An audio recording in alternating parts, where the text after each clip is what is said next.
Just what is Xbox hiding in their secret lab? What is up, y'all? I'm Ray, and this is my channel, Xbox Ready, where we get on and we talk about Xbox stuff. The latest news, rumors, games, accessories, pretty much anything I want to talk about as long as it's about Xbox in some way. And in today's video, we're going to talk about the Xbox tease that has me both excited and worried about Xbox's future, how Game Pass subscribers are winning big in the month of April, and then I'll wrap up the video talking about my thoughts on South of Midnight. It's not very often that we get to see the inner workings of a multi-billion-dollar company. And one of the things that I've always appreciated about Xbox is that they're willing to kind of pull the curtain back and show us a little bit of what they're working on, especially with things like Developer Direct. Hey, we're gonna show you these games that we're working on, but not only that, we're gonna talk to the team that is working on them and get their perspective, travel to their studio, see what their life is about. Out of the big three platform holders, PlayStation, Nintendo, Xbox, the team at Xbox has always made an effort to make themselves more accessible to fans,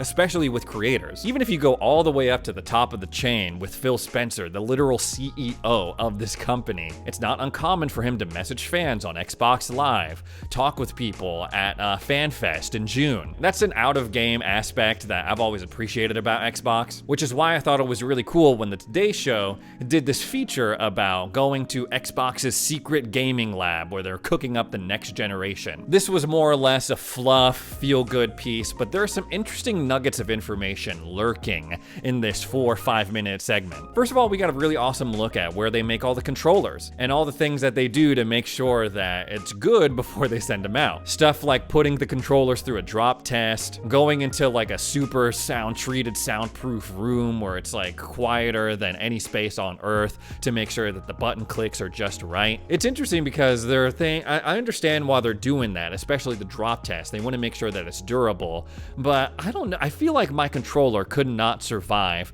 more than a couple of drops on a hard surface, especially my Elite Series 2. I've seen a ton of complaints online about, oh, my controller stopped working, the bumpers are messed up, my freaking sticks are getting drift only a couple of months after I got the controller. I don't think that's necessarily an Xbox problem though, specifically when it comes to dropping your controller or throwing it at your TV or something. I don't think any modern controller is built to be handled like that. I really like the segment because, well, you gotta imagine that, well, this is a place where they're working with their controllers. This also has to be the place where they're working on Sebile, which to me is one of the most exciting pieces of hardware that Xbox is working on. Yes, you know, everyone's been talking about the handheld and the Steam box, but this next-gen controller, Sebile, has quietly been flying under the radar when it has the potential to be one of the cornerstones of Xbox's business going forward. If you need a little bit of a reminder of what Sebile is, it is this controller that's supposed to have all sorts of new features that on paper can seriously level up our gaming experience as Xbox fans. New haptics that double as speakers,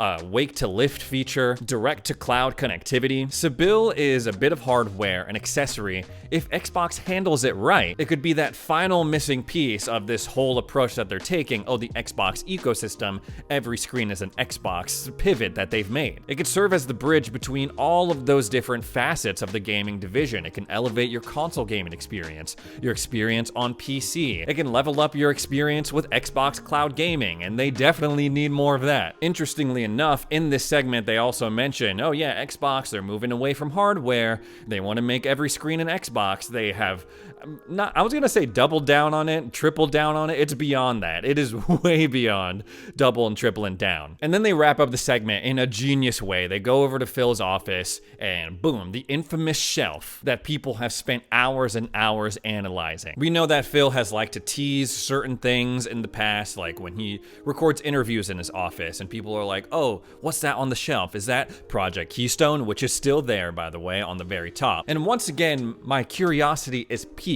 because Phil, in this little segment, he's like, yeah, there's something on the shelf that has something to do with an upcoming game that we're working on. I paused the video, took a screenshot, zoomed in. I cannot for the life of me discern what that is. I see nods to past games like Halo, Destiny. I can't really tell what's in that snow globe. Maybe y'all can help me out in the comments, point it out for me, but no one's really talking about that statement. I don't know what it could be. There's a controller on the shelf that looks like Doom-esque, maybe like the Doom Slayer's armor, but Phil in this clip says, oh, it's from a game that we haven't announced yet or an upcoming game. I might be reading too much into this, but as the reporter, as the host, is like, am I getting warmer? Phil's like, you're getting warmer, so I assume it's in this area. He mentions it's part of an upcoming game. That encompasses a lot of stuff. Fable, Gears of War E-Day, Perfect Dark, hell, maybe even the Elder Scrolls 6. Is there an Easter egg alluding to that? We don't really know. Chances are we're gonna see something happen at the showcase and think back on this moment and be like, oh, that's what he was referring to. Separately, on the top shelf that has Project Keystone, the all-streaming Xbox that they never released, if you go on over to the left, there's a controller, and underneath that, it looks, some people are saying, oh my gosh, is this the Xbox handheld? I was reading an article that took like half of what we saw and then used generative AI filling to simulate what the rest of it would look like. There's no way, I don't know what this thing is. It's not the Xbox handheld. It's just not. The size is just too small. I mean, when you look at it compared to the scale of the controller right above it, it looks just like a phone with something like the backbone controller that I was just talking about in my previous video. And from all the reports that we've been hearing about Project Kennen and the first-party Xbox handheld that's supposed to come out in a couple of years, it's going to be more in line with what we see from the handhelds of today, the Ally, the Legion Go, the Steam Deck. Going to be a little bigger, a little meatier, a little thicker. Hold on. Hold on. Y'all know what I mean. Y'all know what I mean. Y'all know what I mean. You know, like, okay, I'm just gonna stop there. Y'all know what I mean. There's a possibility that this could be like a remote play device, some sort of hardware specifically designed to stream games either from remote play or through the cloud. But I think it's a big stretch to say that it's some sort of Xbox handheld prototype. Or I could be misinterpreting this entire thing. Someone might comment and be like, Ray, dumbass, this is obviously a prototype that was released, and I'm just gonna have to live with that shame and live with that embarrassment that I was wrong on the internet. Oh boy, what'll I do? Speaking of the Xbox handheld, Phil Spencer brought it up once again in an interview. He appeared on iJustine's podcast, and he briefly mentions the Xbox handheld. Literally, he just says, we've teased and talked about handhelds, and I'm very excited because we both travel some, and sometimes you can't always take your console on my whole gaming desktop with me. And just as quick as he mentions it, he pivots away to like, oh, but it's not about just one device. It's about, you know, making sure you have a great experience across all of these devices. At this point, we know that they're for sure working on an Xbox handheld. He's even acknowledging like, oh yeah, we're teasing it, we're doing this stuff, and Jason at GDC is saying, oh, they're working on making sure that the best of Windows and the Xbox experience are going to be combined for any upcoming handhelds to make it smoother. They're for sure working on an Xbox handheld, but all of this other stuff and the fact that they won't really commit to it, that they're kind of playing coy, has me worried. First of all, before he even mentions a handheld, he talks about cloud gaming and how they're seeing millions and millions of hours played on their cloud servers and how they're super pleased about that. If this June showcase comes and goes, if 2025 comes and goes without at least seeing Project Kennen, that's gonna make me worried about a release of any sort of Xbox handheld. The way they keep stressing, oh, it's not just about one device, it's not just about one device. I get that that's consistent with what they've been saying. They want to expand beyond just the console, but is that just fluff in case the Xbox handheld or Project Kennen comes out with Asus and it flops? Speaking of, if Project Kennen comes out and no one buys it, are they still gonna make a first-party Xbox handheld anyway? We've been talking a lot about future Xbox hardware, especially the devices that are supposed to come out in 2027, but we're still a few years out from that. A lot can change in that time. I still believe that they're gonna make consoles that will see new ones, but I would prefer that they move on, they drop this talk or minimize this talk about, oh, expanding beyond console, every screen in Xbox, we love cloud gaming, we love PC gaming, and talk more about those devices. Because Because while yes, it's not just about any one device, a great way to juice up excitement in your brand and propel yourself into the next generation is to reveal some really awesome stuff that you've been working on when it comes to next-gen hardware. Let's move off of hardware and accessories for a little bit and swing our attention over to the games. A lot of new games being added to not only the Xbox Store, but also Game Pass this month. And if you're an Ultimate subscriber, you have a lot to look forward to, especially with the additions of Borderlands 3 and Diablo 3. We know that Borderlands 4 is going to be coming out soon. If you're a Game Pass Ultimate subscriber and you want to play the third one before you jump into the fourth, this is a great opportunity for you. Not my favorite Borderlands ever, that still remains Borderlands 2, but the gunplay and the gameplay loop for Borderlands 3 was still very satisfying. I hated the story. I hated the villains. Spoiler alert if you haven't played Borderlands 3. In Borderlands 1 and 2, I played as a siren, Lilith and Maya, who in Borderlands 3, they get a raw deal. That's all I'm gonna say. It was really upsetting to be a Siren player and going through the story of Borderlands 3. Diablo 3 Reaper of Souls being added to Game Pass, all I'm gonna say is it's about damn time. I didn't expect after the acquisition was finalized and, you know, they were all integrated into Xbox that it would still take this long to be seeing Diablo games on Game Pass. I guess we could take solace in the fact that they did add the newest one first, Diablo 4, sure, but I want to see more Blizzard, more Activision games incorporated into the Game Pass Ultimate library. This is a great start though. And of course, by the time this video goes up, South of Midnight will also be in the Game Pass library as well. Game Pass Ultimate library, sorry. My friends at Xbox were kind enough to hook me up with an early access code for this game. I didn't get a review copy, so yeah, I'm a little bit later than some of these other reviewers, outlets, content creators, whatever, but I still got to play it a little early, and for that I am super grateful to my buddies that helped me out at Xbox. Thank you for giving me something to yap about. Now, when we're looking at Xbox's 2025 lineup, Xbox Game Studios, especially the games that they were focusing on in Developer Direct, South of Midnight was the one that I was the most kind of about, you know? It's just not the type of game that I usually go for. If you need a reminder about what this game's about, South of Midnight follows Hazel Flood, a track star who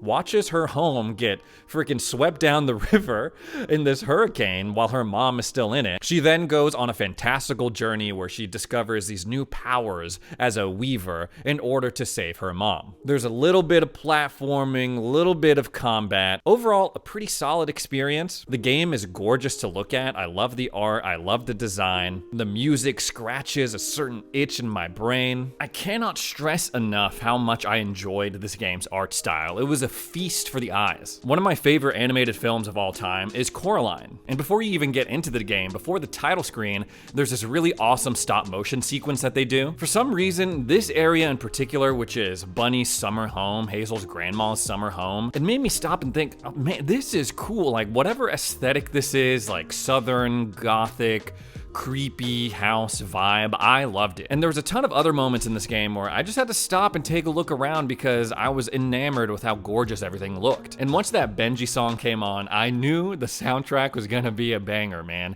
If this doesn't win Best Soundtrack or Best Audio Design at the Game Awards this year, I will be shocked. I highly recommend that you play this game with headphones, because not only is the music better and more immersive, but like Hellblade 2, there's a lot of really cool things they do with the binaural stereo audio. Different creepy whispers popping up, just different sounds that make everything more immersive. But over the course of my time playing this game, I was questioning, okay, what is the intent of South of Midnight? To make money, Ray.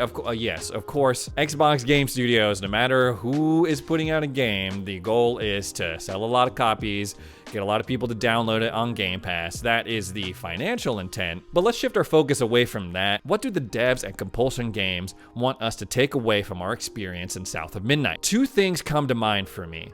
One is something that they've been talking about all the way up to the release of this game. Compulsion Games wants to write a love letter to the South. They want to show off its natural beauty, its tight-knit community, its folklore, its values. And it's very obvious that they want to tell this story about trauma, loss, pain, and how people can ultimately heal from that. And with those two goals in mind, I question whether or not the gameplay supports those goals, especially the combat. Now, don't get me wrong, the combat was pretty solid. I was playing on the highest difficulty, Grand Weaver, and I actually had to lock in, pay attention to the enemy rhythm and attacks, perfectly time up my dodges, watch my cooldowns. It was a decent challenge, but it did get super repetitive though. The combat arena, especially where you do these combat encounters, it's always the same. It's just like a circular area, and with a few exceptions of like, oh, there might be a barrel of hay that you can use as cover from ranged attacks, they're more or less the same, which is a shame because it cuts off one of the best aspects of the game, which is these dynamic, beautiful, gorgeous landscapes that you're walking around in. The combat seems like a little speed bump to get to the other stuff that South of Midnight is trying to do. It kind of feels like they wanted to make this game a platformer where you're jumping and climbing and moving around these really cool natural southern landscapes, but at some point someone told them, oh yeah, but you gotta have some combat in there too. The game really shines, it really sings when it leans into those original goals. Climbing Benji, who is this cool looking tree person with the light hitting just right and the music crescendos and just gives you all of those feels. They need to get to those moments a little bit quicker. They're also pretty heavy-handed when it comes to the story and its message right from the jump, what I think they could have done with a little bit more subtlety. I can also kind of see where when Destin's preview, I was watching that and he was like, there's too much of,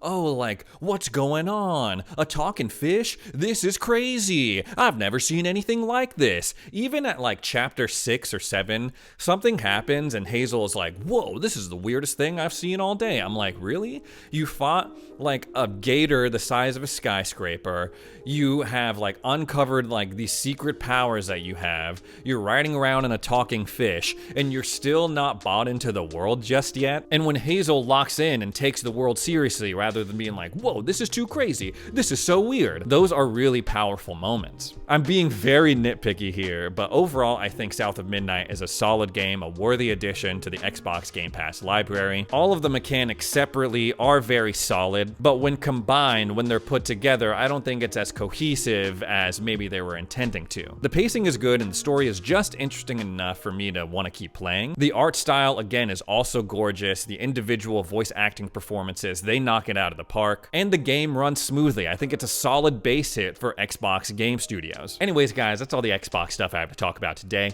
Thanks so much for joining me for another edition of Xbox Ready. If you made it this far into the video, consider subscribing. Help me on my journey to 200,000 subs. Thanks again for watching, and we'll see you in the next video.